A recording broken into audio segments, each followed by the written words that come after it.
তো আমি আর আমার বান্ধবী সকাল সকাল বাসের জন্য অপেক্ষা করছিলাম। দেখো বাইরে কি সুন্দর, মুখটা চাঁদের মতো লাগছিল, এখন পুরো কয়লার মতো লাগছে। আর আমার বান্ধবী এখানে বসে বসে ফেসবুক চালাচ্ছে, জীবনে প্রথমবার ফেসবুক ওপেন করেছে তো তাই।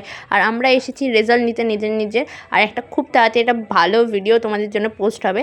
তো যাই হোক, আমি স্কুল থেকে রেজাল্ট নিয়ে এসে ভাত মাংস দিয়ে ডাল দিয়ে খেয়ে দিয়ে আবার চলে গেলাম কম্পিউটার ক্লাসে। তো আমার পাশে একটা বাচ্চা বসে ছিল, সেই বাচ্চাটার আঁকা দেখে আমি জাস্ট অবাক হয়ে গেছি। তো যাই হোক, তারপর বাড়ি এসে নিয়ে সন্ধ্যেবেলায় রেডি হয়ে পড়েছি, কারণ আমি যাচ্ছি বিনা নিমন্ত্রণে খেতে। ও সরি, বিনা নিমন্ত্রণে নয়, মানে না চেনা, মানে আমাকে তারা হয়তো চেনে কিন্তু আমি তাদের কাউকেই চিনি না, এরম একটা বিষয়। ওকে, তো আমার বোনের বেস্ট ফ্রেন্ডের আজকে বার্থডে, মানে আমার এইটুনি পিচ্চি বোনের আবার বেস্ট ফ্রেন্ডও আছে। গাইজ ভাবতে পারছো তোমরা? তো আমি আর মা রেডি হয়ে গেছি, এখানে আমার বোনও গিফট নিয়ে একদম রেডি। তো একটা স্কুল ব্যাগ নেওয়া হয়েছিল তার বেস্ট ফ্রেন্ডের জন্য।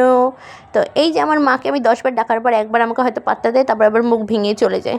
তো আমার মার বিশাল ইগো গাইজ, আমার সাথে একটুনি আসতে চায় না। তো যাই হোক, আমি চলে এসেছি একদম ফ্লেক্স করতে করতে বার্থডেতে। আর এই যে আমাদের বার্থডে গার্ল টুই করে নামলো আমার বোনের সাথে দেখা করার জন্য। আর আমার বোনকে দেখে কুচিপুচি করছে, কারণ আমার বোনকে না বাচ্চা মনে করে ও। তো একই বয়সের দুটো বাচ্চা আবার আমার বোনকে বাচ্চা মনে করে। তো তারপরে যাই হোক, একটা ফটোসও ক্লিক করে নিলাম কয়েকটা, একটা নয়, আমরা গেলে তো 10-12টা না তুললে হয়। তারপর আমি ঘরে এসে নিয়ে আবার আমার মাকে একটু ক্যামেরার সামনে আনার চেষ্টা করলাম, কিন্তু আমার মা আবার আমাকে অ্যাটিটিউড দেখিয়ে দিল।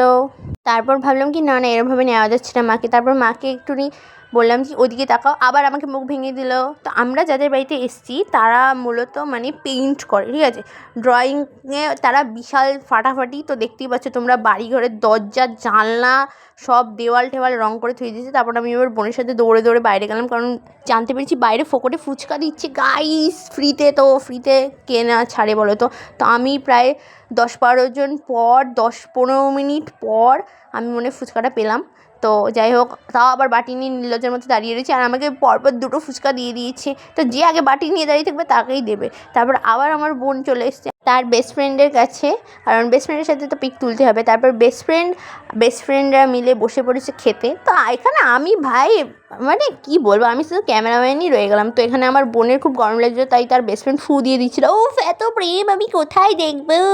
তো যাই হোক, এত বন্ধুত্ব আমার তো দেখে এত ভালো লাগছিলো, মানে অন্য রকমের লেভেলের গাইস, ঠিক আছে। তো কেউ নজর দেবে না প্লিজ, নজর ইজ রিয়াল। তারপর এখানে বসে পড়েছি আমিও আমার বোনের সাথে খেতে, একটু আমাকেও দেখিয়ে দিলাম। আর সবার প্রথমে আমি যেটা খাচ্ছি এই গরমে সেটা হচ্ছে জল, খুবই ইম্পর্টেন্ট, যেটা আমি বাড়িতে খাই না, লোকের বাড়িতে এসে খাচ্ছি। আর এখানে এসে যেন আমি সবার প্রথমে গাজর খাচ্ছিলাম, এক্স্যাক্টলি স্যালাড দিয়েছিলাম, আমি স্যালাডে গাজর খাচ্ছি, মানে যাকে বলে এখানে এসে ফিটনেসের প্রতি আমার চিন্তা হচ্ছে। তো যাই হোক, তোমরা তো দেখে নিয়েছো খাবার দাবার, আর কী বলবো। আর মিষ্টি ভাই, মিষ্টি আমাকে কেন দেয় মানুষজন, অবশ্য আমিই চেয়েছিলাম। যাই হোক, আইসক্রিম খেয়ে সোজা বাড়ি, টাটা।